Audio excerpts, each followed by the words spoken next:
Mike, how are we doing today? Doing great, Frank. Welcome back to Perspective Shift. Yes, it's good to be back. It feels good. The weather's breaking here in Arizona. Fall is around the corner, or we're walking into it. Yeah, most places it is fall, but like we just stepped into it. I think, like 70-something. How like 50-something So this morning it was like 50-something degrees. Wow. Which in Arizona, I mean, that's winter weather. Yeah, people in Minnesota like, you guys are wimps. Right? It feels good, though, Yeah. man. This morning I got up and I went outside, and it was the first morning that I was like, oh, wow, I need a jacket out here. Yeah. But then he realized it's all an illusion. A very, very realistic It's not actually illusion. cold. I know what you mean. It's cool because watching the seasons change, it brings it brings everything full circle. Yeah. We the beginning, the end, all of it, and so I like when the weather starts to change because it's the start of something new and fresh. That's it. And this week's episode is going to be new and something fresh as well. I like that. Yeah. What we're talking about today, we've never really done an episode on or talked about in the past. So I think this will be kind of a fun one for both of us and the audience. Yeah. So we're going to put a culmination of things in here, but we're talking about revision, like revising a story. But you have to come from an understanding of like how we can do that. Like how can I change my past? Yep. And what we're learning to do is it's how we look at it to change how we feel about it right now. And that's kind of the revision we're talking about. And you just nailed it right there. How we feel about it right now. That's all it matters. Yeah. How it feels right now affects and changes the past. Yeah, because the past can only be experienced now, and the future can only be experienced now in a sense, because everything's now. It's just what you think about may happen in the future, or what has occurred in the past is generating a feeling now. So no matter what happened to me in third grade, I have the capacity to go back and look at it differently to generate a different feeling. So I'm actually revising that story that I thought was solidified back then, and I can change the outcome now. And part of what we're talking about here with the regulating of the breathing, we've been talking about this over the last 10, I don't know, it doesn't matter how many episodes. 10 or so weeks. And we're going to continue talking about it. And again, as we look at it, breath is still a permission slip, but it still gets you to a calmer place, gets you really close to that place where even then you have to let go of meditation and breathing. And then from there, you'll understand how and what we're talking about when it comes to revising your story. Yeah. Is once you do that, then there's powerful information coming out there. And we got 2 video clips today. Yes. One from Neville Goddard and the other one from Benito Massaro. Yeah, Benito Massaro. And we're going to show you how they link in together, what we're talking about today. And then Mike and I are going to do our best at trying to create a bridge of a perspective on how to live this way. Because the outside world will never make you happy. It never will. I think everybody's waking up to that too. Yeah. So then, but we're still not realizing we're attached to it. So how can we detach from it? And, breath work is it can get you closer. It can get you to the front door of the place you want to go. There are other modalities and stuff like that, like meditation's part of it. A lot of times people find like, well, I don't have time to meditate, but everyone has time to breathe. You could do it. We could do it in the middle of a conversation. We get upset and the person doesn't even know about it. But like meditation, how most people look at it, closing your eyes and, getting into lotus position while your wife is yelling at you is probably not the best thing to do. Although you want to retreat to that, but, I'm not personally speaking, by the way. I'm just just saying. Just saying. I like that. I'm ready for us to dive into this. So how I look at it too, when it comes to this, you got to start with like a baseline, which is this outside world, this reality, that's so real to us.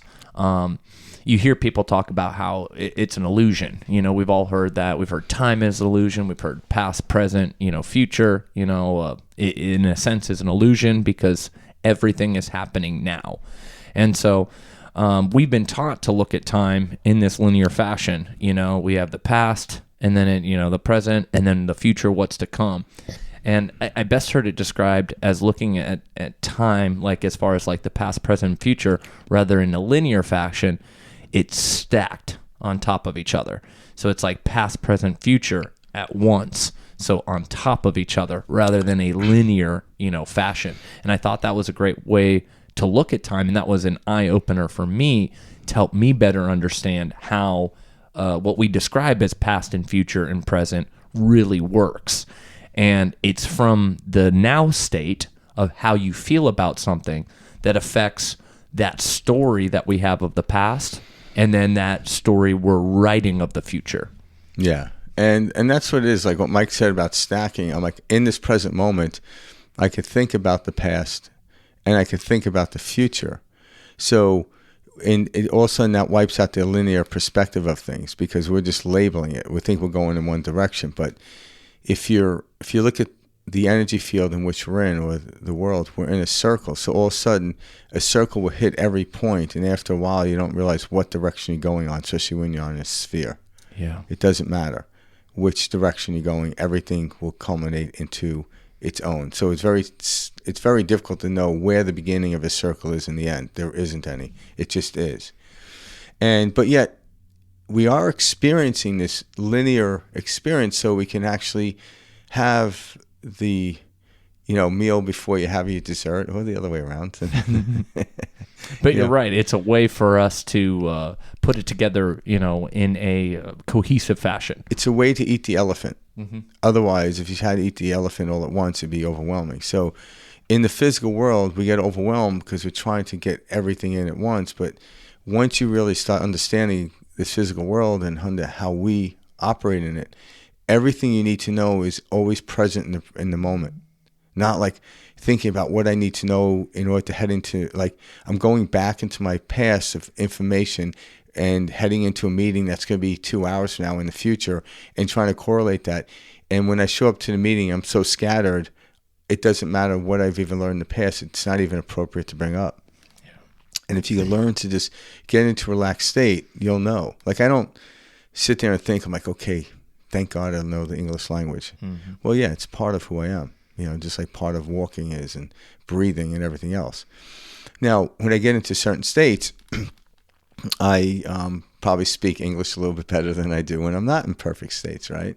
And I'm not the best at expressing the English language, but I was never a linguist in that sense or someone who studied it. But nonetheless, my point is trying to get a point across or make a bridge. And I come as close as I can, but I'm never going to fully get there. Just like the car can get me to the restaurant, but I must leave the car in order to enjoy and experience the restaurant. And that's what breathing and everything is. And even this conversation, it's a pointer to something. And when you listen to this, make it your own and point to it. Like you're pointing at the beach, but the sign that says beach with the arrow is not the beach. Mm-hmm. But it lets you know, and a couple of steps forward, you're on the beach, and therefore you don't need any more modalities of signs because you don't see signs all over the beach saying beach. They're a block away. And that's when we get there, then we completely control our output of energy. And the outside world has no pull on us. Now it just becomes like this beautiful dance that we do, Part of the show. Yeah, it's like... all of a sudden you sit in a horror movie and you enjoy it. You're sitting in a comedy, you enjoy it, or a drama, you enjoy it, but you're not being pulled into it. You're being pulled enough to where your attention's onto it, mm-hmm. but not to where you get lost in it. So, again, like, Mike was telling me a story about having his brother went to Rawhide, and they had this zombie zombie apocalyptic zombie. A zombie apocalyptic haunted house where we got literal shotguns, these laser tag shotguns, and got to shoot at these live zombies. And because that it was made up, a fake, but yet Mike and his brother, I'm assuming, were trying to do their best to hit the targets. Like they were focused. But even in the focus, but it wasn't like the end of them. It wasn't like, oh yeah, by the way, they're real and there's real shells in this thing. Like, what? So because we get so close to life, we think it's real. Mm-hmm. It's not. It's illusion. But when you step back from it, it's like you're heading to amusement park, and then you actually fully enjoy it. It's brilliant. You actually have fun, but you don't just haphazardly shoot the gun. You were aiming, like you were into it. You were focused. Mm-hmm. So the more we step back and realize we do live in this non-duality world, then we play the game where actually it's easier to focus. But we think we need to know this and that. It's, oh my God, if I don't know this information, my future is going to end up this way. That is taking your focus away from the present moment. And that is the culprit, not what may happen, what has happened. It's pulling yourself out of the state of focus. But when we start to, like, okay, relax, let's breathe. All of a sudden, I'm starting to focus on how I feel. And when I breathe in, and I breathe, because I could sit there and breathe and still focus on my problem, and it won't do anything. Mm-hmm. But if I really focus on my breath, I start to relax. It's wow. Okay, now I'm there. Now I can give my attention to who I really am, how I'm going to direct this world, how I'm going to revise the story. Mm-hmm. All right. And this is where you start to take control. This is like getting in the driver's seat. Yeah. Yeah, it's it. Like when you guys showed up to Rawhide, which is like an outdoor Western place. Yeah, it's like this old Western town in Arizona. Arizona. It's pretty cool. And they, for obviously the Halloween or the fall season.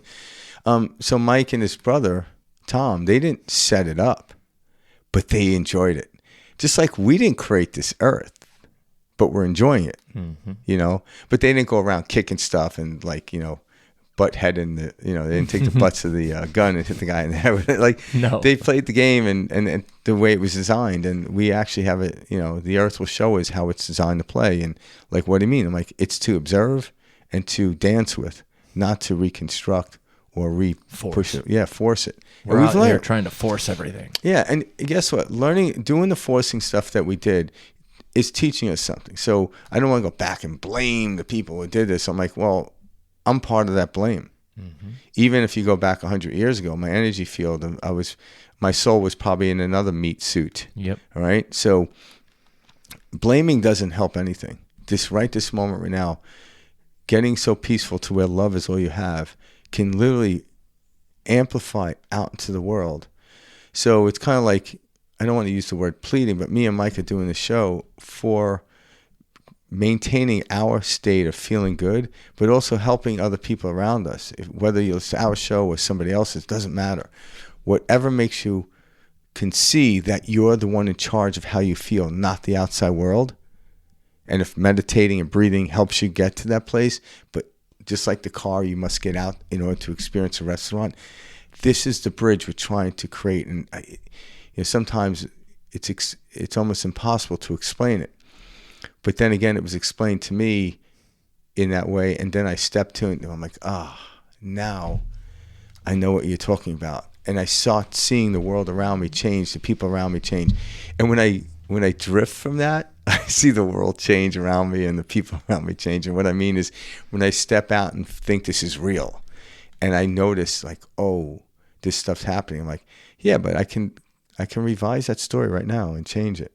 And then I like feeling good. I like feeling happy. And I'm fully in control.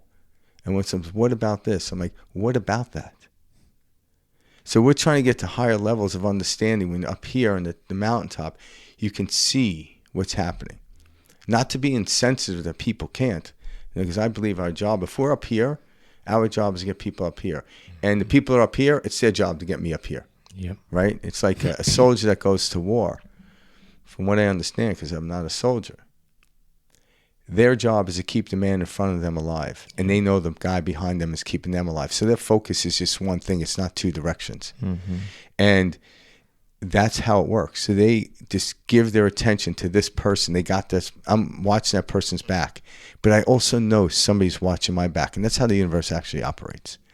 But if I keep turning around to see if the guy behind me is doing their job, and all of a sudden the guy in front of me gets into trouble. Why? Because I didn't have his back. Mm-hmm. So we get angry. You're losing somebody's back. You're losing the universe back. But no problem. You can revise that. You can change that. There's always opportunities, always time. It's not like you make a mistake, it's done. I'm like, no. We're moving towards that where people are starting to understand that conceptually. Now we have to have experientially if we want to see this world go from war to peace, right? It can be done. I know it can be done. You know? I love that. Yeah. I love that. Yeah. I think we should start with the Benito Massaro clip. I'd love to share that just so we can kind of get a baseline for... Put it to the start here. Yeah, I like this kid. He's good. Yeah. Yeah. Or man. Kid. Enjoy it. Yeah.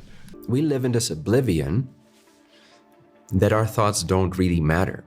And if you continue to live in that echo chamber, that void, that isolation chamber, that bubble of delusion, that you don't realize that your thoughts materialize, that your thoughts are added to the ethers, the atmosphere of this planet, and they come together with other thoughts of like vibration. And if there's enough mass to that electromagnetic shape of that particular type of thought that you're having, it will manifest.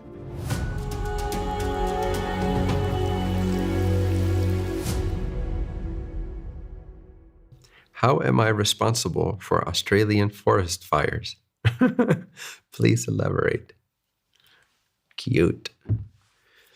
So to those who don't understand the context for this question, a couple times in the past, I've blamed everyone listening to me for the forest fires in Australia and the horrid deaths of the koalas. As a reflection of the fact that you caused that. So it's just simple. You did. But you don't understand how. How am I responsible for Australian forest fires? Well, how are you not? This is not your planet. Is everything not a manifestation of you? If you get the depths of this, then you will understand that you were responsible for that in some way, shape, or form to some degree. You didn't prevent it. You prioritized other things during your day-to-day life. Sloppy thinking, distracted thinking, blame-based thinking, accusational thinking, judgment-based thinking. All that accumulates in the ethers and will manifest itself as burning koala bears. That is your fault, directly, 100%.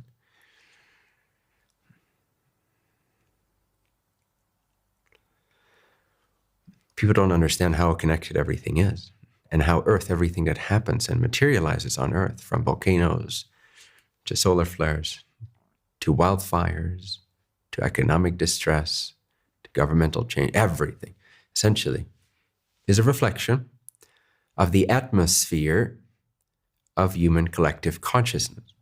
So if you were not in a perfect state of alignment all the time, then you did contribute to the forest fires in Australia. It's plain and simple. It is physics. Some like to call it metaphysics because they can't see it. Doesn't mean it's not physics. It is physics. It is invisible physics.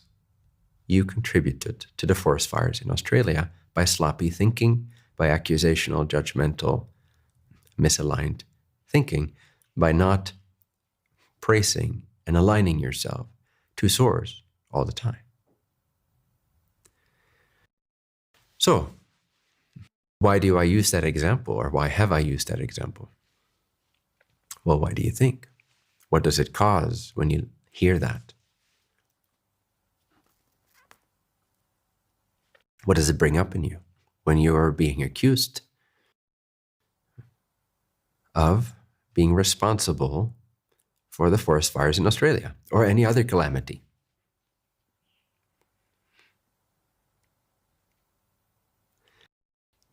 How does that make you feel?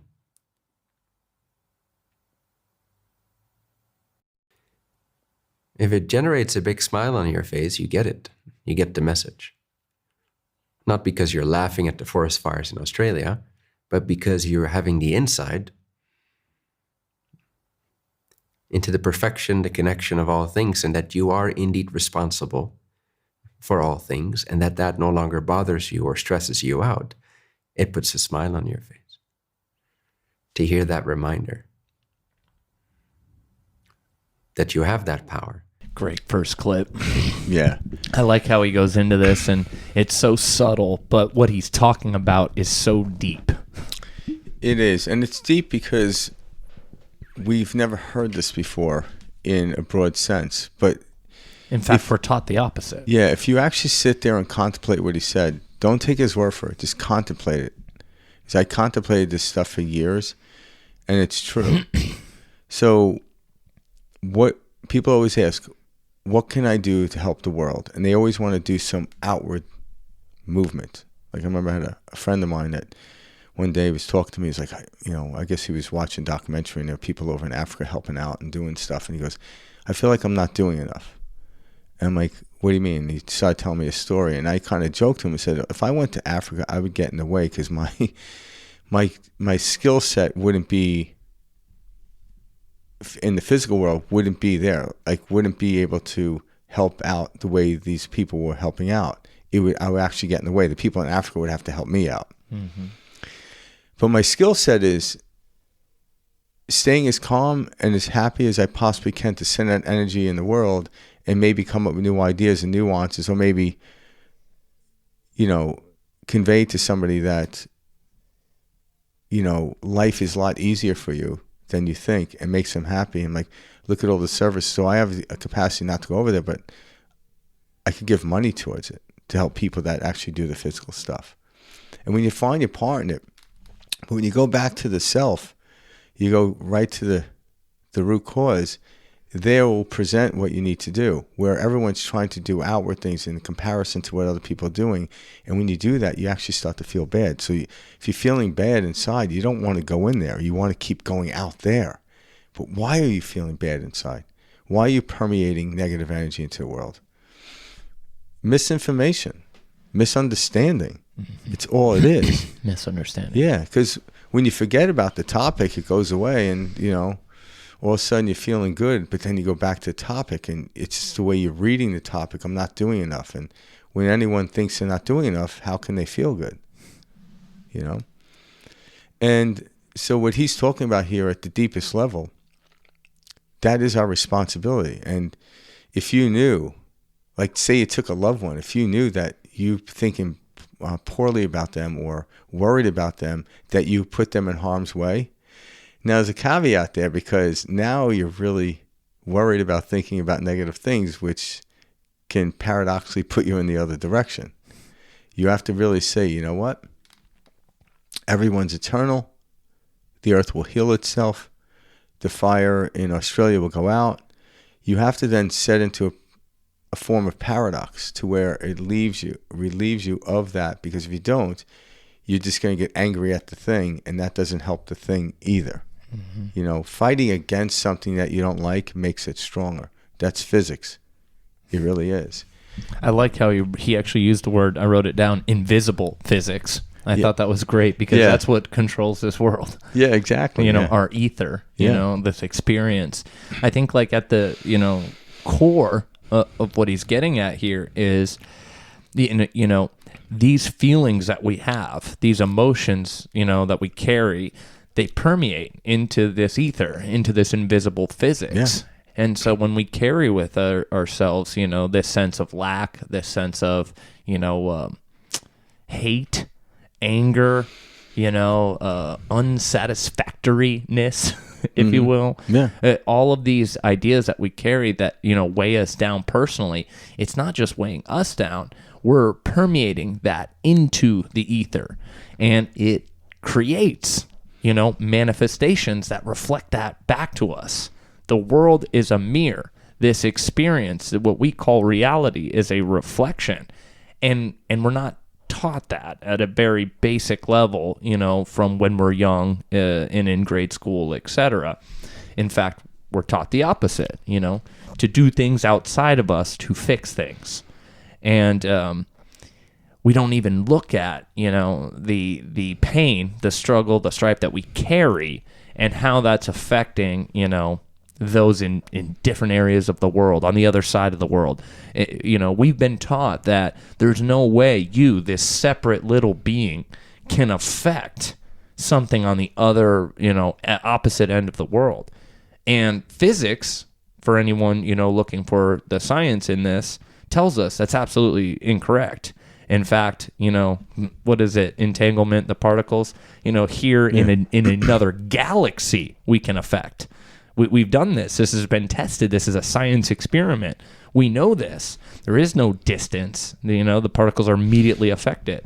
Yeah. Distance is an illusion, but a really good illusion. Oh, absolutely. Oh, yeah. Very convincing illusion. Yeah, very convincing, illusion. But again, science has proven this to us. Yeah. And so knowing that, if we were to take that seriously and begin to live that, we would see so many things across the world, these wars, famine, suffering, pain, disease, we would start to see things clear up because we're contributing to a world that we want to experience. Yeah. If we knew what these feelings that were permeating into the ether were doing, it's like sending this signal out and watching it,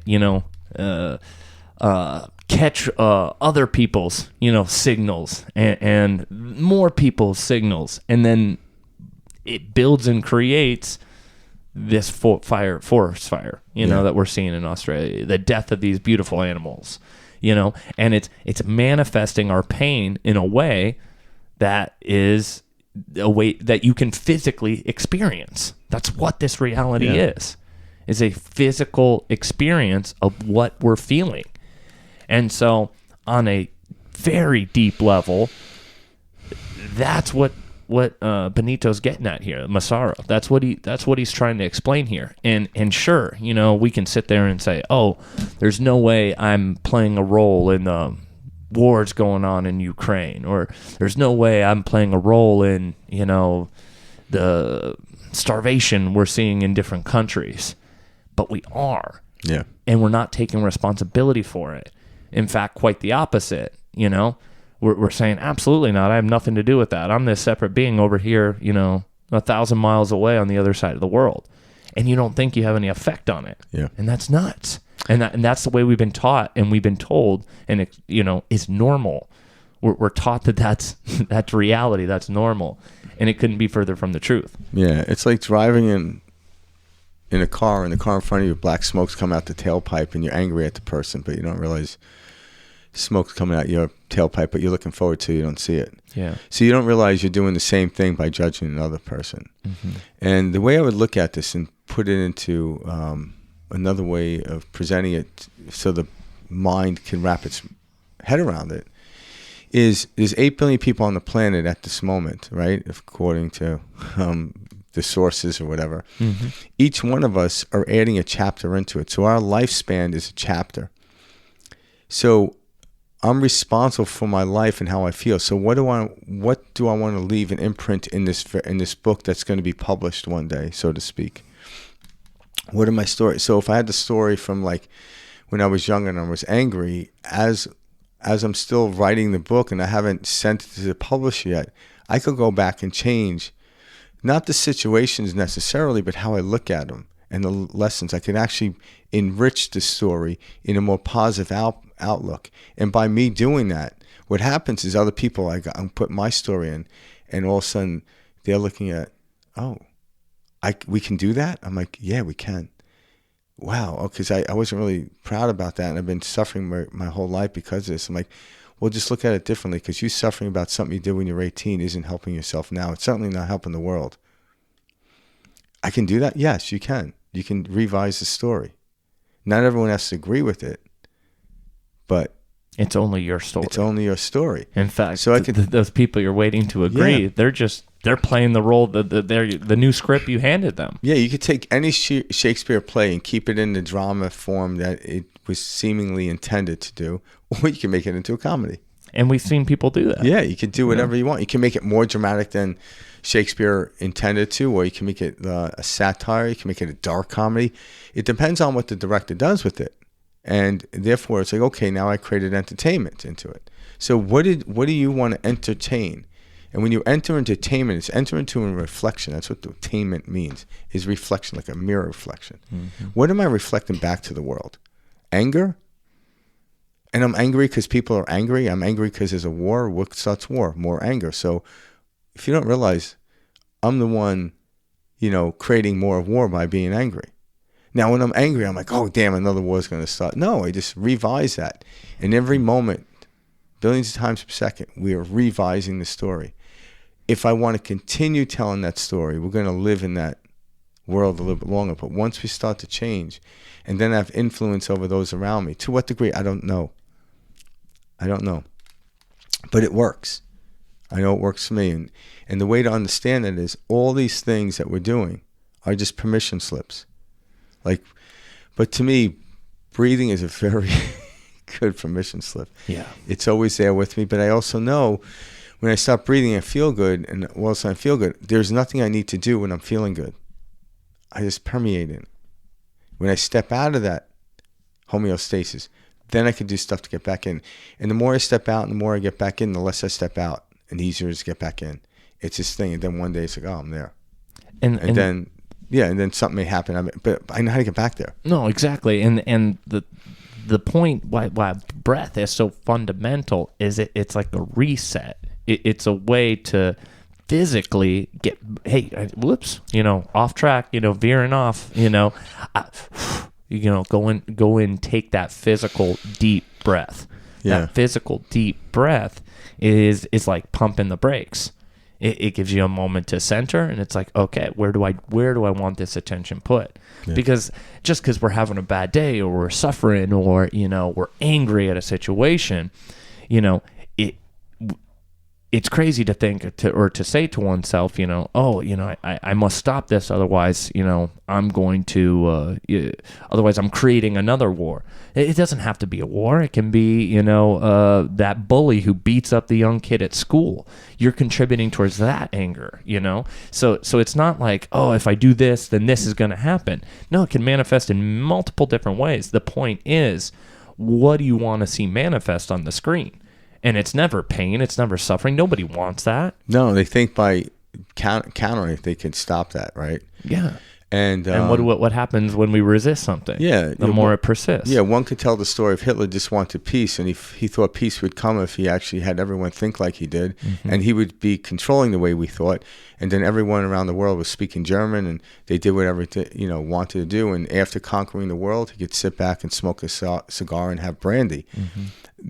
Perhaps that was his way of getting to peace, because he wanted peace just like everybody else. But when you look at it that way, it will never work in the physical world, in the universe that we live. It's just going to kill a lot of people along the way. There are easier ways. It's by letting go. Letting go and just enjoying this world actually is the greatest thing. It's holding on to stuff, creating resistance. And out of resistance comes all wars and pain and everything else. Less resistance causes comfort and ease. And that's why, even people, because I have this too, coach people on breathing and stuff, and I'm like, okay, I've been breathing, but I still feel I haven't gotten anywhere. I'm like, what do you, when you're breathing, what are you noticing? Are you noticing the nuance, or are you just counting breathing? Like, I meditate for 20 minutes, my new job's going to come. It doesn't work that way. Checking it off like a checkbox. Yeah, you're checking it off like a checkbox. No, when you're breathing, what's the nuance? Because I get to a point where even we do breath work today, like me and Mike were doing it. We did these out holds for about 40 minutes, which me and Mike have been doing for a while, so it's not that long. 40 seconds. 40 minutes, Jesus Christ. Yeah. 40 seconds is a lot. That'd be a crazy ass breath hold. That's called samadhi. Yeah, right. Yeah, people fall into that. But yeah, so we had these 40-second breath holds, and because Mike and we can go up to about 2 minutes, where somewhere around like a minute 45 seconds, I'm like, when's 15 minutes coming? Like my body's like, you need to breathe. I'm like, no, hold on. But when I do a 40-second one, I forgot I'm even holding my breath. I go different places. So why Mike even said earlier, he's like, I like doing the shorter ones because you don't think about it. I'm like, yeah. I'm like, it's when they say, okay, we're going to hold it for 2 minutes. I'm like, okay, shit, it's going to be a struggle. And you start thinking about 2 minutes where it's 40 seconds. I've been doing it for so long. It's I didn't even think about it. And then all of a sudden it's like, okay, take your next breath in 3. And I'm like, oh, I could keep going. Like, it's just a beautiful place. It's because my focus was on the essence of who I was, not time. But I'm still I still focus on the time thing. Maybe at a point where I'll get up to 3 minutes. So when I get to 2 minutes, I won't be focused on time. But even that, I'm joking about it. That's not the point. Within 1 second of me holding my breath, I was in that perfect place. And I just remained there for 40 more seconds. Isn't that beautiful? That's it. That, because we stop breathing. That's the point. So when you're doing out hold, you're no longer doing anything. You're just sitting. And it even that takes you really, really, really close. It pulls you up to the restaurant, like right up to the valet, to where you don't have to walk across the parking lot. But you still have to get out of the car. You still have to do it. You still have to let go of the breath. So breath is a modality to get you close enough to that place to where, but then you have to let it go in order to experience what we're talking about. And then, why wouldn't you stay there? And if you leave there, go right back to it. Well, the world keeps doing this. The world was messed up when you fell into it. It was. Beat What do you the think? change. Yeah, you think everything, No. So when you fell into it, is the world really messed up, or is our perception of the world messed up? If we keep looking at the world messed up, why clean it? And what can we expect to see? Yeah, it creates Only overwhelming. continued messed up world. Yeah, if I have to do something outside physical to make myself feel good inside, that's overwhelming. I can't do enough work. But when I go in and get into this perfect state, There's no work to be done. or the work I do is joyous. It represents, because my internal, so like we call it invisible physics will then meet the visible physics. But I have to start here first, then go out to the world, and then I enjoy. Mike and Tom were excited about going to kill some zombies. And then when they were doing it, they were so focused on it. But going there, like thinking like I've never done this before. It was cool, Yeah, it was brand new. That's the Usually first year they did it. Yeah, here in usually when you Arizona. go to a haunted house, you're just observing it and like being jumping. Now it's like, no, they're giving you a weapon. Like, oh damn. And now you're engaged. Yeah, now it's fair. Like when you're at the haunted house, like you're going in there knowing you have no recourse other than scream, right? Yeah. Now it's like, oh no, I got you, bitches. Literally. Like come close, I'm going to shoot you. You get to play now. So you then enjoy the physical world immensely, and then all of a sudden, when you leave, like when you were leaving, were you like noticing how happy people were? Oh, absolutely. Unless they got eaten by a zombie. But you're absolutely right. The excitement it was was just exciting seeing immense. people leave. Yeah, it was like going to church. And when we stay in that state, you go out into the world, it's a beautiful place, even if you are in what seems like to be a war. If you could step back from it and realize this is an illusion, I could clean it up with the way I feel. But it starts with me. Yeah. It does start with me. And that is my responsibility. The ability to respond to no matter what happens outside of me is the gift that we're given by God. And then we realize one day, like, well, we are God inside of us, but we narrow it so focused that, like, right now I'm trying to drink a drop at a time of water. Yeah, it will keep me alive, but I can't leave that little drop faucet. But if I was able to take a glass of water, say the glass of water had 100 drops and drink it at once, I could walk away and go somewhere. But if I had to sit near this fountain, I was dropping one at a time, that's my prison. I'm not going to dehydrate. I just can't leave it, because the one drop, I need, I don't know how many, I'm going to say 100 drops in order to satisfy it. Well, the time I got the 100 drops, the evaporation system already began and I can't leave it. But the cup of water will allow me to drink. Okay, I could come back in 2 hours. It's like, that's what we're talking about. You won't die of thirst. You're just stuck near the fountain in which the source is coming from, where we weren't meant to do that. We weren't meant to be stuck there. We're meant to go out there and always be with us. That's exactly it. And Frank, you were using this analogy this morning. You should share it too. I love how you were talking about like the drop coming from the ocean. I'll let you kind of take that, because that's a great way for people to understand. When Frank says, you are God, that's a powerful thing, guys. But you can't take our word for it. You got to understand. You have to experience it. Yeah, because and I don't mean a God over anybody else, over my dominion. So in other words, when I breathe in, and I feel good, then I let go of it, and I feel in this place. I was the one creating that. So I don't blame God for my problems. I blame myself for not realizing I have the capacity within me. And then I open up my heart and more of God presents itself.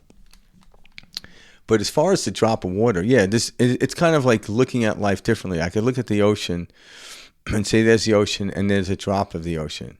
You know, just a segment, a diminished part. Or even a cup. You went and grabbed a cup from the ocean. But when you look at a drop as the entire ocean, it's completely different. And what I mean is a drop is something that the human mind can conceive. But it's not a drop separate from the ocean. It is the entire ocean in a drop. Mm-hmm. It's actually narrowing things down. And that's what you are. Yeah. So when you're eating an elephant, you might be eating one piece, but you're actually eating an elephant, but not the whole thing at once. So the whole elephant is the human mind doesn't have the capacity to understand these concepts at deeper levels. So we're given a drop of the ocean, and it represents the whole ocean. Because if I measure that in a laboratory, and I just measure a drop and all the contents in it, everything from H2O and the salt and all the other minerals and bacteria, whatever's in it, and I measure the ocean, it's the same. It's the same. It's the same. But we're talking about quantity. Why? Because the human mind can't conceive a lot of big things, but it can look at a drop. But if you look at it, I'm like, oh, this is nothing compared to that. I'm like, this is everything compared to that. It is that. And that's when somebody says, what is God, or what, we can all agree. Yeah, it's a tough one. Well, everyone can say, it's the everything, it's the all, it's the beginning, it's the end, it's the alpha, the omega. We've all heard these types of things.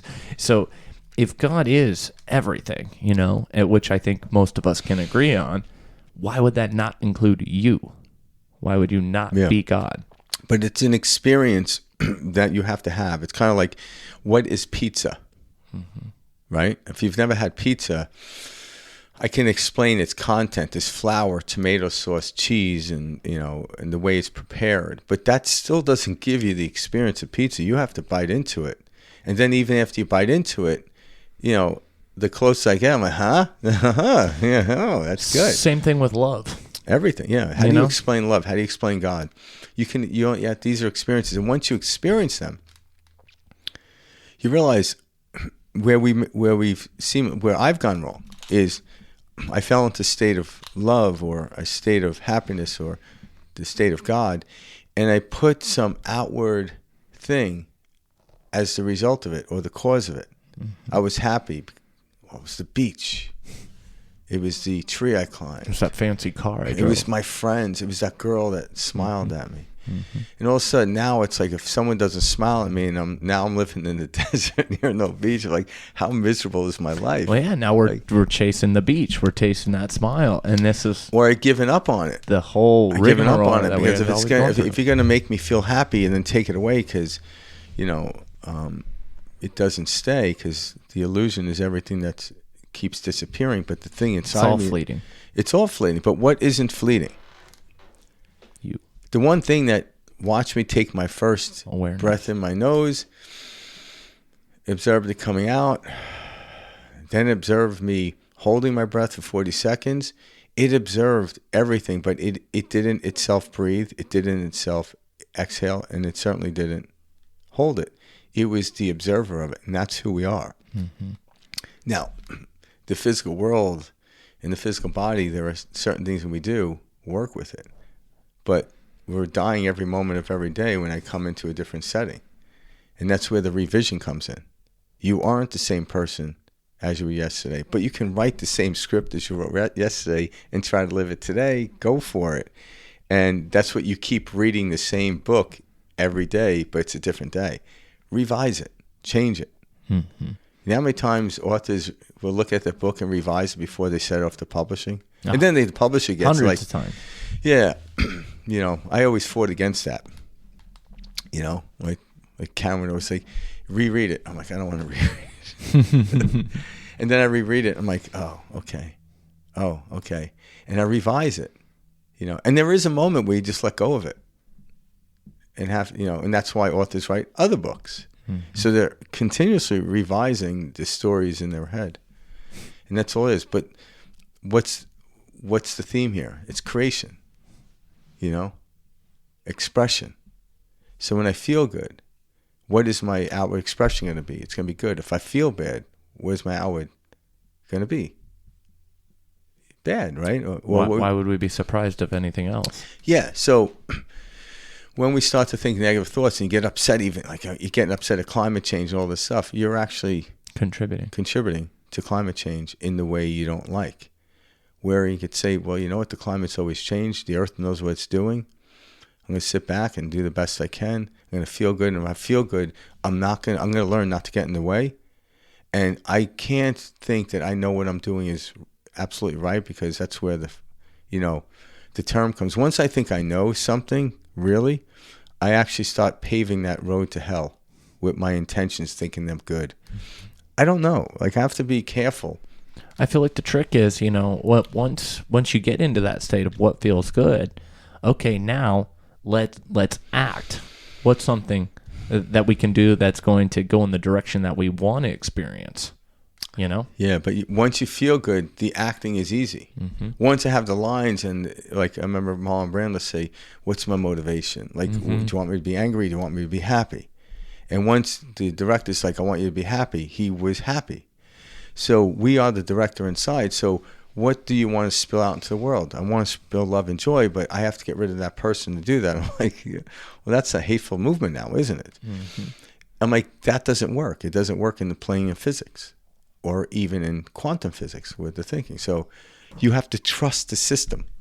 If you trust it, and then if you trust it, you actually do it. And if you do it, like if you trust eating pizza will taste good, and also eating pizza will get rid of the hunger pains, you do it. I'm like, oh yeah, it works. Mm-hmm. But if you don't believe it, you're going to starve and not understanding it. So when you trust in it, and I hope what Mike and I are talking about gets you closer to where because we can't trust for you. Get you closer to let go for a second. And people think if I let go, I'm going to fall. And Mike and I remember that theory. Yeah, Mike and I want to tell you, because we were both there. Mike and I want to tell you, when you let go, you'll float. But you have to trust it. And there's a lot of evidence around us. Because there are times we let go, we didn't know we let go, and we felt good. But you didn't notice that you let go. You didn't see the correlation of letting go and feeling better, right? So what's more comfortable, breathing in or breathing out? It's so much easier to breathe out. But breathing in is effort. Breathing out is this natural gravitational force out of your mouth. Think about that. You have to go. Letting go is the gift God gave us, it's in us. Pulling in to get to a higher level is what we do. So yeah, grab onto that monkey bar and let go, and see the fluidity of life and see what's around the corner.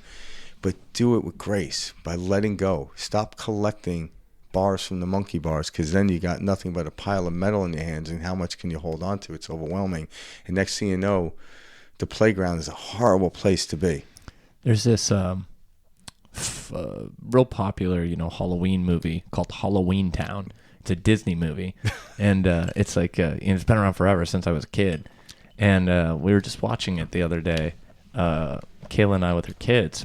And at the end of the movie, so the grandma's a witch, and the daughter's turning like 13. And the mom is like, hey, I don't want my daughter being a witch. I don't want you to tell her anything about this magic, to grandma. And grandma's like, hey, that's not how this works. So that's like the whole point of the movie. But at the end, it's like one of the final scenes, but they're talking about, the key to magic, or the trick to magic, is letting yourself have it. And it's kind of what Frank and I are talking about right here, which is that letting go, that allowing yourself to experience it, allowing yourself to have it. And it's just so opposite of what we've been taught, especially in Western culture and things like that. Like, oh, I must get this, then I can feel good about it. We don't just allow ourselves to feel good and then, holy shit, it shows up. But that's really how the world works, and I love seeing these little like golden nuggets in these like old movies, because it's exciting. Like that statement at the end was so powerful, the key to magic is, letting yourself have it. Yeah. And if we can all just allow ourselves to have it, which is not getting in the way of it, embodying it, embracing it, it really is that simple. Yeah. But we complicate it. And as situations come up, oh, well, now this happened. I've got to take care of this. Yeah. No. That's more of the same. Embrace it. Allow yourself to have it. And so I think a lot of it, is us kind of getting in our own way most of the time. Yeah, I think the reason we get in our way, because I like you brought this up. So we keep looking for it. I'm like, you realize you are the magic wand, but yet you feel I need the wand in order to create magic. You need some external thing, like the Harry Potter movies. Like they do that, and they just do that from a reference point. So it's kind of like asking someone to walk towards themselves. It's like, I'm like, walk towards yourself. They're like, that's the most ridiculous thing. I'm like, exactly. Once you realize what I just said, you realize you are the magic, not something you have. Like, it's like searching for yourself. Mm-hmm. You are yourself. St. Francis said it best. What you're searching for is where you're searching from. Yeah, exactly. Yeah. And that is like the most powerful, stated statement, and that was St. Francis of Assisi. Yeah. So what you are searching for is where you're searching from. Yeah, exactly. It's perfectly said. And that's why when we do like the breath work, we get back to the place. What you do is you find that, oh, that's who I am. And then you realize, at some point, you don't have to do the breath work. You don't have to meditate. You are meditation. You are breath. It's part of who you are. Now, when you step out of that and you forget it, like, okay, go back to the breath. It keeps reminding you. So throughout my life, I've been doing this. When I meditate, it's not because I'm upset. I meditate as an experience, like, why Mike and Tom, his brother, went to shoot zombies because it was fun. Mm-hmm. I meditate for the experience now. I'm not meditating trying to get somewhere, because meditation never got me anywhere. It showed me, okay, it's possible to have less thoughts, but why was I grabbing on in the first place? It showed me things, just like a map showed me where the beach was. But looking at a map and being at the beach, I'm telling you, people, it's completely different. Totally different experience. Like this is a completely different experience. But yet the map shows me it's possible. So, and what happens as you get closer and closer? You're more excited. The more you feel it, the more you picture it, and then boom, you're there. And then you take the map and put it in the glove box. Mm-hmm. Now, for you those under a certain age, map used to be a piece of paper you put in the glove box. Yeah, right. We haven't used maps in fucking 15 years. Yeah, I used to have a globe in my back seat. Where you going? Keep a globe with me anywhere I travel. Yeah, can you imagine? Like, I'm like, where are you going? I'm like, I'm following this line right here. One of my favorite quotes from the Bible, and Frank and I were talking about this too before we came on air, is, we never looked it up, but I can't remember if it's be still and know that you are God, or be still and know that I am God. Know that I am God. Yeah. Regardless, the statement, is very powerful. And when Frank and I were talking about, when that phrase, be still, it's in the stillness that you recognize your essence. It's in, this is the point of the meditation, which is to quiet the mind so it's not going on. It's to be still. Yeah.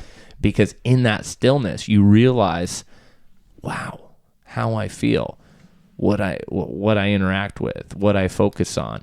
That affects, that permeates, it goes out into this ether, and then I begin to experience it. Yeah. So the more you can go within, the more you can bring this home, the more still that you become.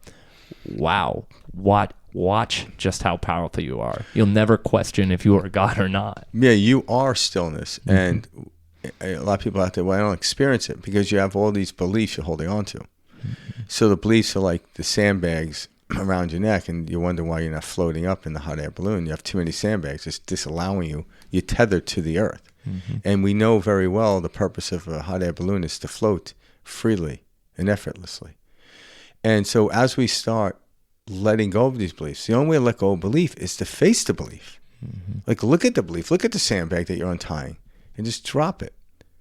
Oh, and then let another one go and drop it. Let another one. All of a sudden you realize, I no longer need these beliefs. They served me, keeping the hot air balloon tethered to the ground allowed me to get my sandwiches in, mm-hmm. and But then once I realized, okay, I want to then remove myself from Earth and move against gravity, and I start releasing sandbags, and I start to flow up.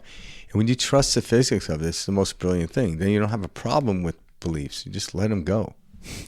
Oh, there's that belief. Oh, it's no longer serving me. I don't need to hold myself down. Everyone I want to bring into the basket's here, so let's let go of the sandbag. Ooh, go up.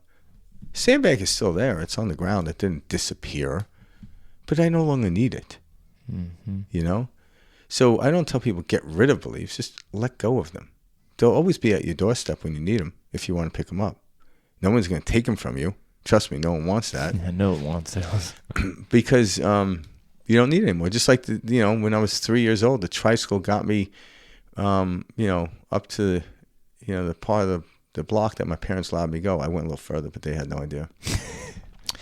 But I didn't let them know. But then when I was 6 years old, the tricycle no longer did it for me. I didn't condemn the tricycle. I might have made fun of some kid that was like 3. I'm like, oh, look, a little kid on the tricycle. He's like, you were there 2 years ago, you little asshole. The kid talked very well, by the way. Literally. Yeah, right. He's like smoking a cigar at 3 years old on the tricycle. One day I'll be right where you are. New York. Yeah. It's a New York thing. Yeah. But the truth is, I didn't have to condemn the tricycle in order to get the bicycle. I just let go of the tricycle, went onto the bicycle, then from the bicycle went to the car, and so on and so forth. So these are just modalities, and I'm utilizing these as beliefs. Yeah, there was a belief I had that got me to this belief, but I had to let go. If I start collecting these things, now I had to drive the bicycle and the tricycle at one time. Good luck. Good luck. I can't do that.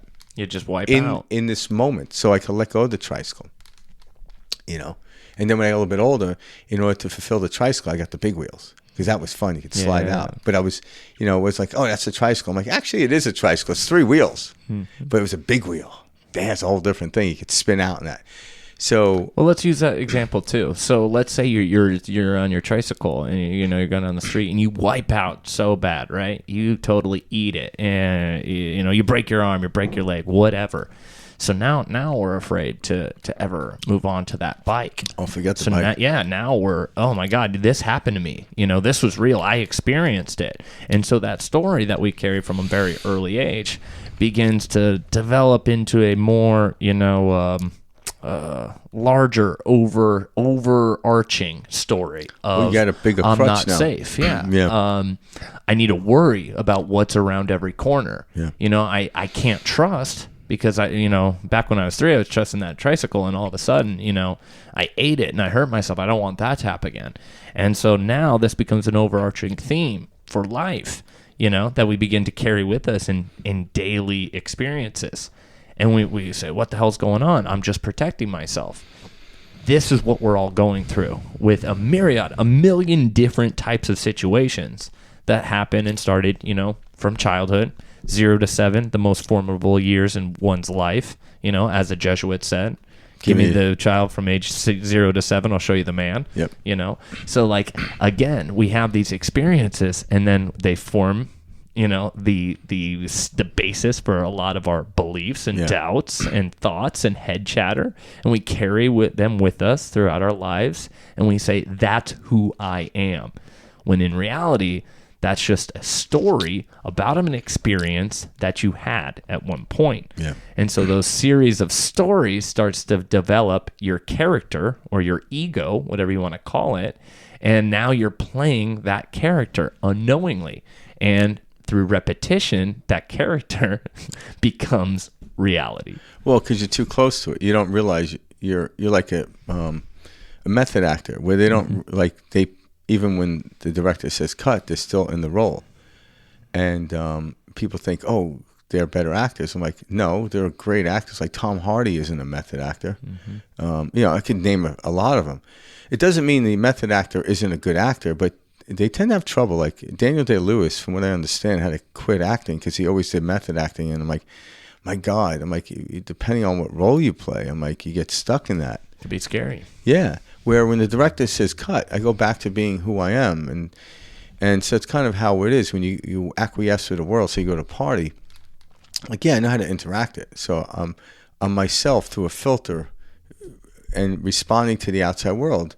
But when I get my car to go home, the filter it sheds for me. It's a different filter till I get home, and then I'm filtering with my family. But who I am is always bleeding through. Why? Because I know it's just a facade that I'm playing, you know? And then, you know, the cool thing about on this show, me and Mike can go even deeper and start, knocking the veil down. And, you know, now it's like, okay, there's something there, but I could still see through it like a piece of glass. And now, where before I couldn't see through it, now it's like, okay, one day the glass will be gone. And that's kind of why him and I, at least I can speak for myself, this is why I do the show. Absolutely. Because it's not like every day I could dive into these concepts and stuff like that. And when I dive into them, I feel them. And then I act them out. And, you know, when people ask me a question, I'll say something like, come again? Then I'm like, okay. Well, and that's why we have the ability to share these types of concepts with the audience. Yeah. You know, we're able to deep dive with each and every one of you, you know, about this. Like that clip we just shared from Benito Massaro, that's not an easy concept for people to understand. No. So you're telling me that war, rape, starvation, I'm playing a role in? Yes. That's a very difficult conversation for somebody who's, you know, asleep, to say the least, or, you know, doesn't question, you know, what this experience is. But it's not a punishment, because what he said I thought was really good. Those who understand what I'm talking about are smiling. But they're not laughing at the horror. They're understanding, I then have control. They're seeing the reflection. Yeah, but then when I change and let go of the horror, and I bring in joy, more joy comes, because the fires in Australia did stop. They did end. They're not continuing. It's not this continuous cycle. And all of a sudden, okay, when we come together, rather than blaming, you're the reason we have the fires, I'm like, well, now you're contributing to the fire. Say, now we're a part of that. Yeah, now you're contributing. So we have to be very careful about that. And I do see that a lot in the New Age spiritual stuff, like getting on their, you know, high horse, if you will. Yep. That's ego too. That's all. It could be now your new character is this spiritual character that you've created, and now you look down upon others, saying, "Oh, if they only knew." Just a new way of the same old story. Yeah, I remember I was at a conference years ago, and it was this spiritual stuff, and you know, obviously I like the color black, and I wear it a lot. Yeah, for various reasons, but I just like it. And I was out there, and this people like, you got to start wearing white. I'm like, yeah, I don't really look good in white. I'm not a fan of white either. Yeah, like, you know, and like, no, it's a pure color. It's non-colorist. I'm like, it's fabric you're wearing. Yeah. You know, I'm like, if you took your clothes off, what color would you be? All right. So you're telling me that man over there that's African American, he's not pure? Exactly. Like, I'm like, so the garment you put on is making you pure? I'm like, get out of here, psycho. You know, no, that was back in the day when I thought that, but I still went to those conferences. I'm like, no, I still wore my black shirt because it had nothing to do with it. You know, if it was sunny out and really hot, yeah, maybe the white shirt would have felt better. Nice. But I care how I look. No, I was kidding. But that's how people can get. I'm like, no, you know, it's how you present yourself and how you look. It's not what I'm doing. It's how That's I feel. trading one thing for the other. It's how I feel about what I'm doing. So it's very difficult when someone's doing something. I can sense the essence if they're struggling or they feel good. Not what is it they're doing. You know, like you know, you don't see this too often in this world where he's sitting there telling something. He's smoking a cigar. Yeah. I like that. I thought that was funny. I remember saying to somebody, like, the guy smoking a cigar. Isn't he worried about, like, lung cancer? I'm like, I don't think he worries about lung cancer. It's if you're missing the point. And maybe to him it is a tool to let people know. It's like, if you're concerned about, like, doing the right thing, you're missing the point completely. Because, again, the road to hell was paved with good intention. So if you think by eating vegan and doing all this stuff or whatever is making you a better person, you're wrong. Now, if you get to a higher realm, a higher place, feeling good, you might find yourself just eating vegetables, not meat, perhaps. Part and parcel of your experience and story. Yeah. Not applicable to every. But because I eat vegetables and I'm vegan and I don't want to kill animals, doesn't make me any spiritual than the guy that's at the slaughterhouse killing the meat. I'm like, I'm sorry, it doesn't work that way. Nope. Yeah, because you were holding anger and say, I shouldn't eat that meat. I'm like, keep that in my hamburger. I have tomatoes in there, by the way. Yeah, I'm an equal opportunist when it comes to food. I'll eat it all. Yeah, but it's not what we do. So I get a kick out of Benito because he's doing that. He's smoking a cigar, and most people not most people, but No, I know what you're saying. people like, this guy's spiritual. yeah. Why would he be doing that? I agreed to the We have these comments ideas. to whatever. I'm like, yes, really good. He's really good at explaining this stuff. I love the way he explains it. Yeah, me too. And but yeah, once like I would write a comment like, "Hey, I really enjoyed it," or what have you. But I've read to a couple of them, see what people think, but not one of them actually commented on cigars. So most people probably listen to him get it. Yeah. Because he gets enjoyment out of it, something or whatever. But to the world, it's like you shouldn't be doing that. Mm-hmm. I'm like, yeah, I wouldn't be able to. Like me and Mike couldn't smoke cigars in here because my wife would kill me. And she's not worried about me getting lung cancer, by the way. It's about the smell. You could fucking die outside, but don't do it in the house. Exactly. Yeah. So, but it is these nuances, and it's the brilliant part. It is the direct route. Mm-hmm. But people are trying to do something so they can get to heaven. I'm like, you are heaven. You just got to take the blindfold off and realize you're heaven. You are magic. You are God, how you will look at it. But I'm not magic or God over somebody else. Exactly. I'm not magic. I'm not going to, I can manipulate people, but that will fail me and it will fail them. Mm-hmm. I can inspire people too, but they have to take. So if I inspire someone to do something, like, oh, I want to thank you. I'm like, well, you did it. I really mean that wholeheartedly. Like, you're the one who took it. And someone inspired me, so it goes down the road, yeah. So instead of thanking me, thank you. Well, you're welcome. Then go teach it to somebody else and show them that it works. Mm-hmm. This is how we do. Pay it forward. Keep expanding. And watch this field of what we call cohesive. I don't want to use the word positive, although positive is collective, a cohesive expansion, where negative is fragmented, it breaks down, it diminishes. So it's not about saying I'm a good person. It's actually feeling good as a person that amplifies up and radiates into other people's fields, and they start to feel better. And then you realize, well, don't start a cult, by the way, because that will start to diminish. I love that. Yeah. I say we put on our Neville Goddard clip. Freaking love this guy. He's the first guy introduced me to this stuff. Yeah, this is great. So this is a clip on revision from Neville Goddard. And all right, here we go. Nothing stands between man and the fulfillment of his dreams but facts, and facts are the creations of imagining. If man changes his imagining, he will change the facts. Man and his past are one continuous structure. This structure contains all of the facts which have been conserved and still operate below the threshold of his surface mind. For him, it is merely history.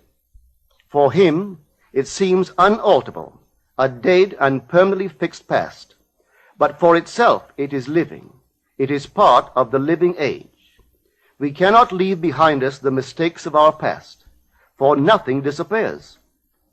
Everything that has been is still in existence. The past still exists, and it gives and still gives its results. Man must go back in memory, seek for and destroy the causes of evil, however far back they lie. This going into the past and replaying a scene of the past in imagination as it ought to have been played the first time, I call revision. And revision results in repeal. Changing our lives means changing the past. The causes of the present evil are the unrevised scenes of the past. The past and the present form the whole structure of man. It is carrying all of its contents with it. Any alteration of content will result in an alteration in the present and future. Live nobly, so that mind can store a past well worthy of recall. Should you fail to do so, remember, the first act of correction or cure is always revise. If the past is recreated into the present, so will the revised past be recreated into the present. Or else, the promise that though your sins are like scarlet, they shall be as white as snow, is a lie. The question may arise as to how, by representing others to ourselves as better than they really were, or mentally rewriting a letter to make it conform to our wish, or by revising the scene of an accident, the interview with the employer, and so on, could change what seems to be the unalterable facts of the past. But remember my claims for imagining. Imagining creates reality. What it makes, it can unmake. It is not only conservative, building a life from images supplied by memory, it is also creatively transformative, altering a theme already in being. The parable of the unjust steward gives the answer to this question. We can alter our world by means of a certain illegal practice, by means of a falsification of the facts, that is, by means of a certain intentional alteration of that which we have experienced. And all this is done in one's own imagination.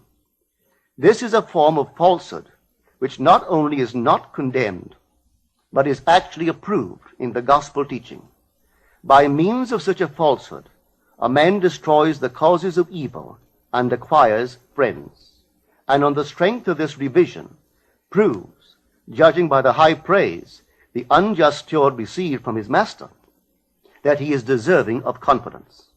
Because imagining creates reality, we can carry revision to the extreme and revise a scene that would be otherwise unforgivable.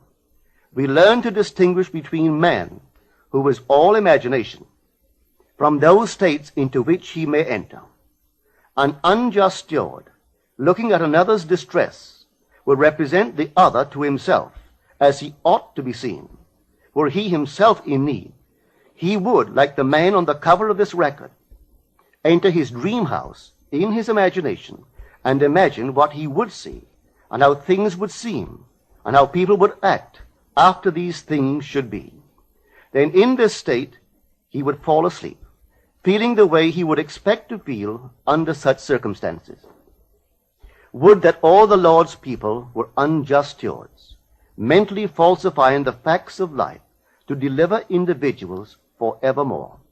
For the imaginal change goes forward until at length the altered pattern is realized on the heights of attainment.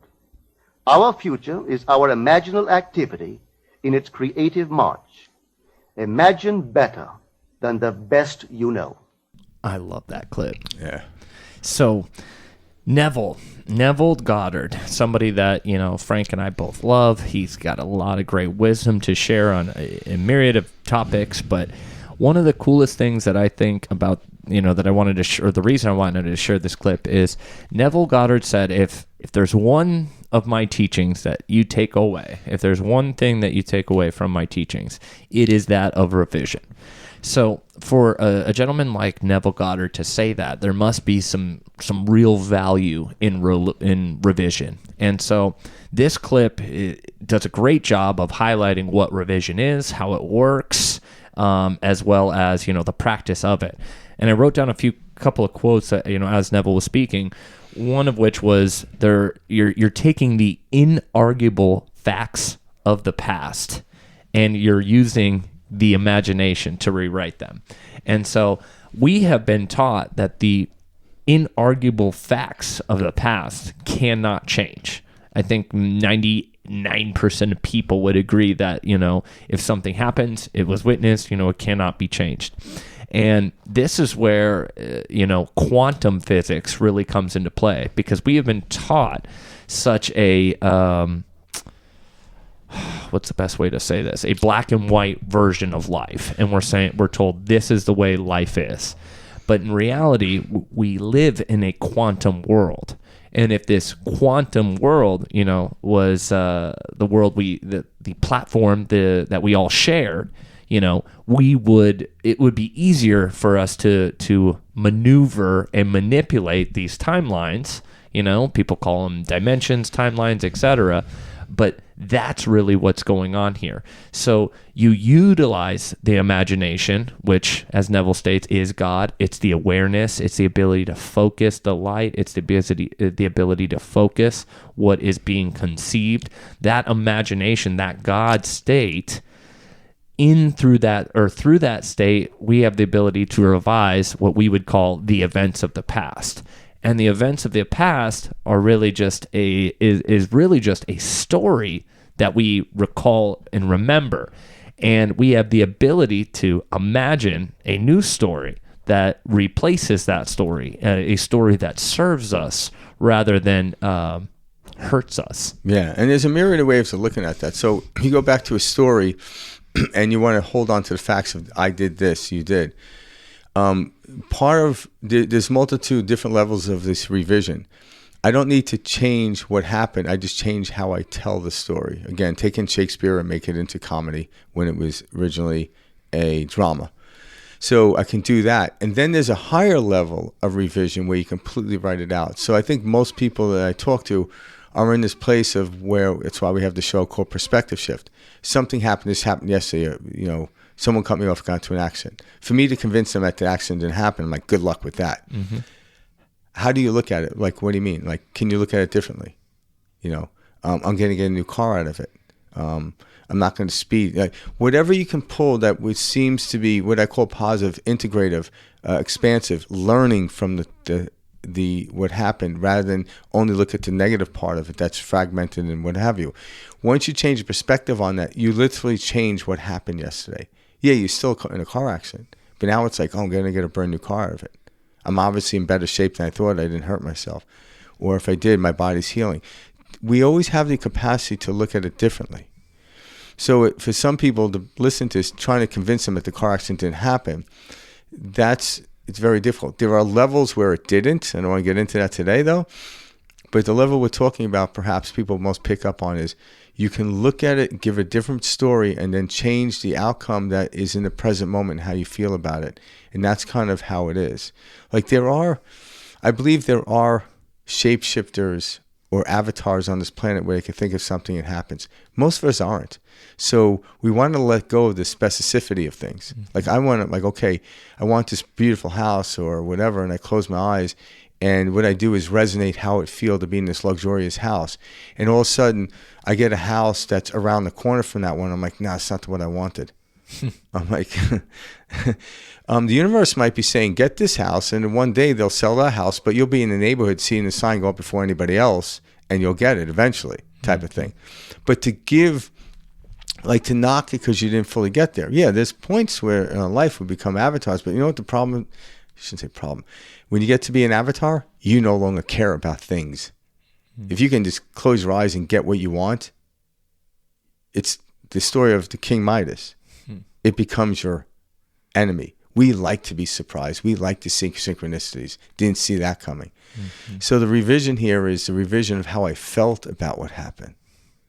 Yeah, you'll get to a point where you're avatar, but then all of a sudden you move on from the physical world. Wanting things is no longer your gig. Mm-hmm. You get beyond that. You become Elijah and you just disappear out of the physical body. So there's different levels to this revision. So right now, for most people, change how you looked at what happened yesterday, not saying it didn't.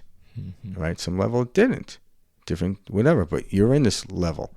And I'm in this level too. So I can revise to perspective, shifting that perspective into how I look at it now. And how I look at it now, I'm like, oh my God, in a weird way, I'm kind of glad that happened. I met that person, or I'm getting a new car, or whatever, how you're looking at it, And it's not even about that. It's how, when I feel better about it, it expands. It's collaborative. It's expansive. Where if I keep thinking, oh my God, poor me, this, it's degradative. Now, next thing you know, I'm scared to get in the car. And next thing you know, I get the flu because I got sick, and I keep blaming. One day I'll just forget about it all and I'll feel better again.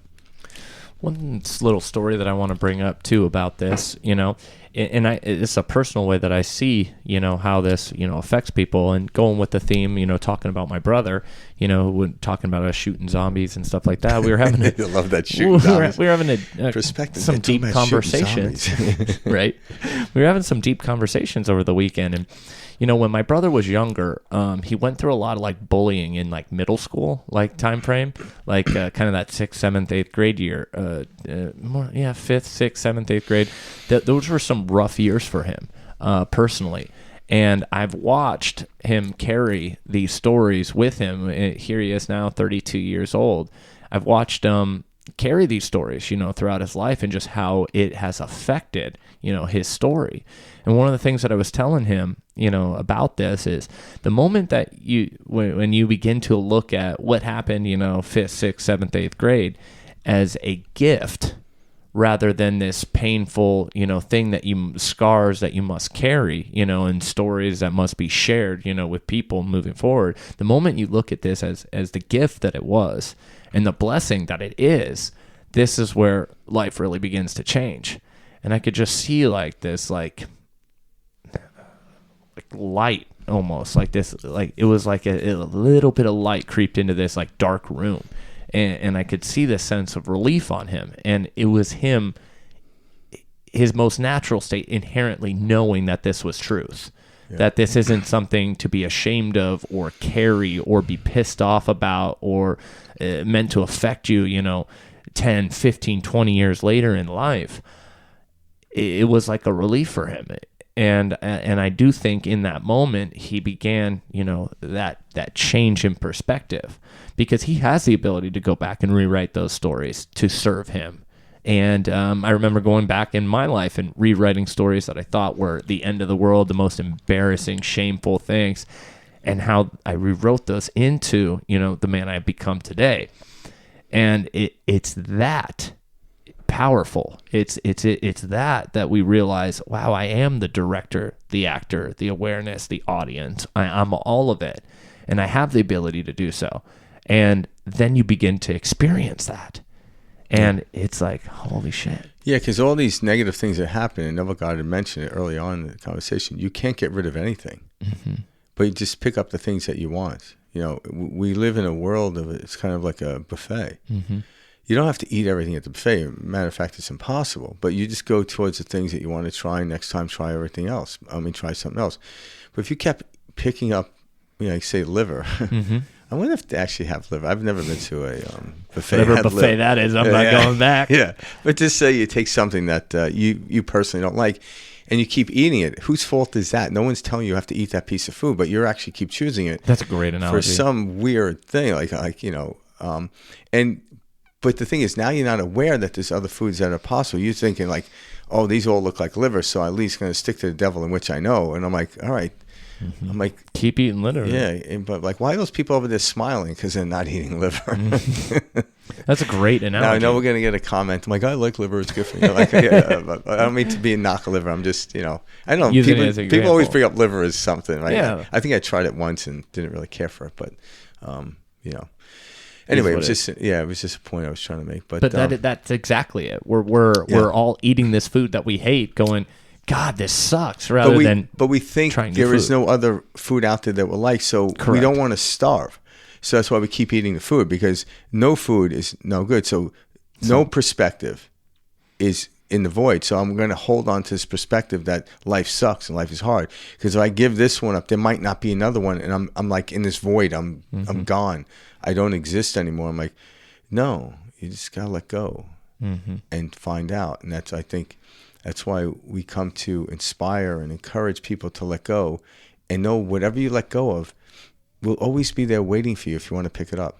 Because nothing ever disappears, ever. And Neville said that in this clip, and that's what I love. It all still exists. He's like that path still exists, but so do a number of other paths. Yeah, like why are you choosing to pick up that path? Yeah, like the movie Rocky will always forever exist, but a new person from a new generation watching it adds another feeling to it. What I'm saying, adds something to it. Yeah. I think that movie came out in 78, say, I'm not sure. But now many people have watched that over the generations, and they keep adding to it. Some people might look like this is not that good of a movie or whatever, but the inspiration of watching it and stuff like that, and the second, third, fourth time somebody's watched it, they added some other nuance based off of that. And it's a story of obviously someone that is in the basement of their life, and they made it to the top of the building, and the top of the building still wasn't doing it for them, and they let go of it. And that's when they became happy again. He had to let go of everything.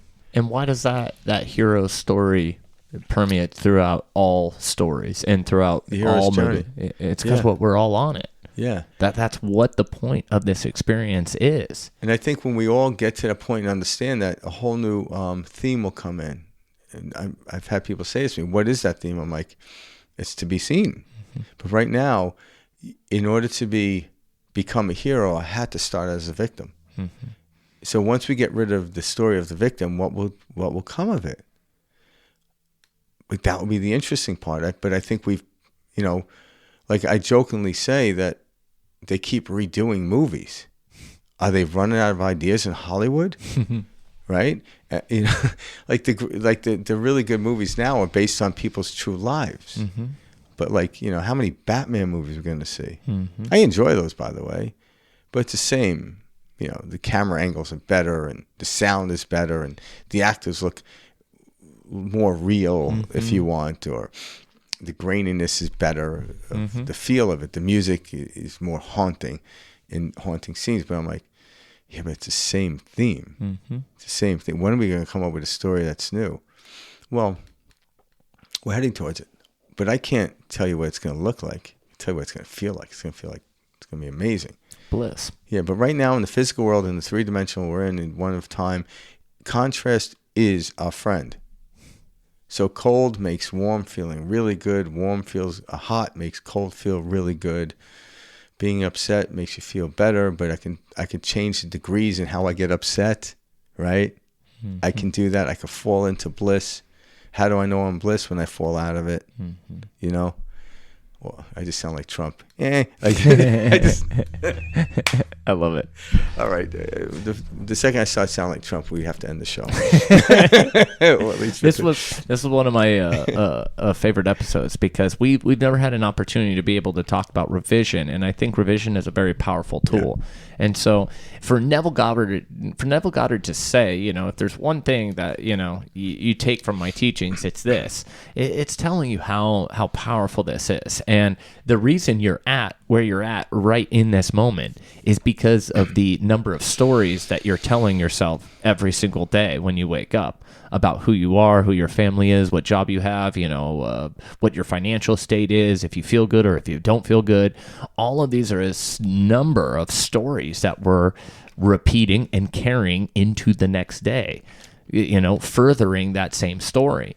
So what Frank and I are here today to tell you guys and to encourage you guys to do is try revising some of those stories that you would consider non-preferential. Yeah. And when you get into that really good state through breath work, the revision's easy.